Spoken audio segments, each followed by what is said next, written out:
In the 1960s, engineers were studying locations for a second bridge across Halifax Harbour. But what if a traffic tunnel was built instead? The idea was proposed to the city of Halifax by an engineering firm. The tunnel would take motorists under the harbour for 1.6 kilometres, crossing close to George's Island. The Halifax entrance was pitched near Morris Street and Lower Water Street, resurfacing near Pleasant Street and Highway 111. But it never happened. Cost is one of the biggest factor, but at the same time, we have to look at city's evolution.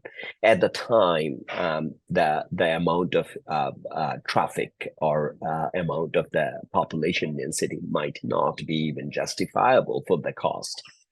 The MacKay was estimated at a third of the price of a bridge crossing close to George's Island, and the possible tunnel was slated to cost even more, at least $37 million.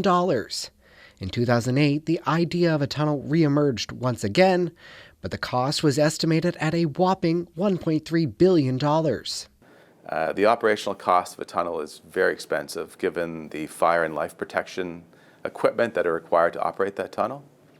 So when you bundle all that together, the tunnel becomes a very expensive option.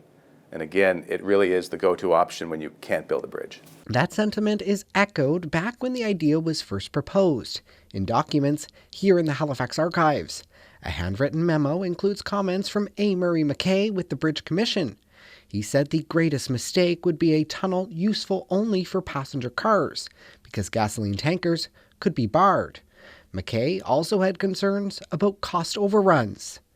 But now, his namesake bridge needs to be rehabilitated or replaced by 2040. We do not have all the data about whether or not a rehab is feasible, and that's something we're looking at right now. The Joint Regional Transportation Agency is working to improve the commute in and around the city. CEO Mark Pack says it's too early to say if they'll bore into the idea of a tunnel further.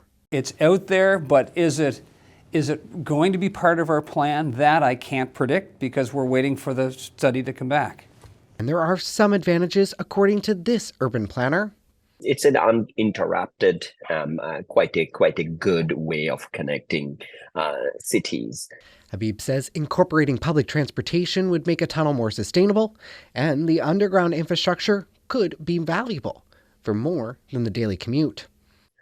Tunnel could be a good, solid access and egress options for us. We already have two bridges, and sometimes two bridges are susceptible to high wind and many other problems for operations. So I can see some benefits even in the wake of this climate crisis. While there are no plans to conduct a big dig and build a tunnel, the idea is still out there for some. Luke Ettinger, CBC News, Halifax.